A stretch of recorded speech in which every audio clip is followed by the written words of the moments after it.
కార్మికులకు 8 గంటల పని దినం కోసం పోరాడి అమరులైన చికాగో పోరాటాలను స్ఫూర్తిగా తీసుకుని కార్మికులు పోరాటాలు చేయాలని సిపిఐ రాష్ట్ర సమితి సభ్యులు హుస్నాబాద్ మాజీ వైస్ ఎంపీ గడిపే మల్లేష్ పిలుపునిచ్చారు.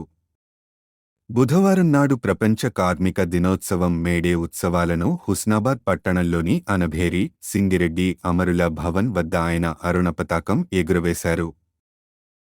ఈ సందర్భంగా కార్మికులను ఉద్దేశించి గడిపే మల్లేష్ మాట్లాడుతూ 138 సంవత్సరాల క్రితం అమెరికాలోని చికాగో నగరంలో కార్మికులకు 8 గంటల పని దినం కోసం వేలాది మంది అమరులయ్యారని, అమరులైన వారి రక్తంతో తడిసిందే ఈ ఎర్రజెండా అని, ఆ ఎర్ర జెండా ఆధ్వర్యంలో కార్మికులు అనేక పోరాటాలు చేసి హక్కులను సాధించుకున్నారని గడిపే మల్లేష్ అన్నారు. కార్మికుల దినోత్సవం 138వ మేడే సందర్భంగా ప్రపంచంలో ఉన్నటువంటి కార్మికులకు, కర్షకులకు, రైతులు, కూలీలు, పేదలు అందరికీ శుభాకాంక్షలు తెలియజేస్తా ఉన్నాం. ఆనాడు చికాగో నగరంలో పుట్టినటువంటి పోరాటం, ఆ పోరాట ఫలితంగానే ఈరోజు ప్రపంచవ్యాప్తంగా ఎర్ర జెండా రెపరెపలాడుతూ ఉన్నది.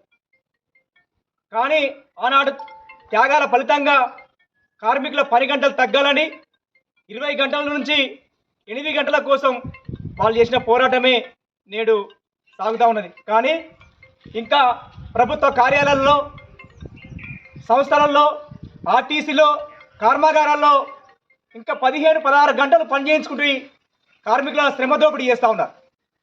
ఆ శ్రమ దోపిడీ పోవాలంటే ప్రపంచవ్యాప్తంగా ఉన్నటువంటి కార్మికులంతా ఏకమై వారి హక్కుల సాధన కోసం నిర్విరామంగా ఉద్యమాలు చేయకపోతే ఈ పెట్టుబడిదారి వర్గాలకు కొమ్ముగాస్తున్నటువంటి పాలకులు మన శ్రమ దోపిడీ చేస్తూనే ఉంటారు.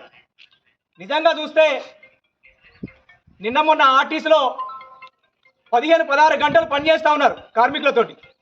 వాళ్ళ శ్రమ దోపిడీ చేస్తూ ఉన్నారు. ఆ శ్రమకు తగ్గ ఫలితం లేదు. చట్టాలు డాక్టర్ బాబాసాహెబ్ అంబేద్కర్ రాసినటువంటి రాజ్యాంగ ఫలితం కూడా హక్కులు హరిస్తూ ఉన్నారు. వారి హక్కుల సాధన కోసం మనమంతా కూలీలంతా, రైతులంతా, పేదలంతా, కార్మికులంతా ఐక్యమై ఈ ప్రభుత్వాన్ని ప్రశ్నించకపోతే, అడగకపోతే మనల్ని ఇంకా రానున్న రోజులలో అనేక ఇబ్బందులు పెట్టేటువంటి పరిస్థితులు. కాబట్టి కార్మికులంతా ఏకం కావాలని చెప్పి ఈ సందర్భంగా మిమ్మల్ని అందరినీ కోరుకుంటూ ఈ అవకాశం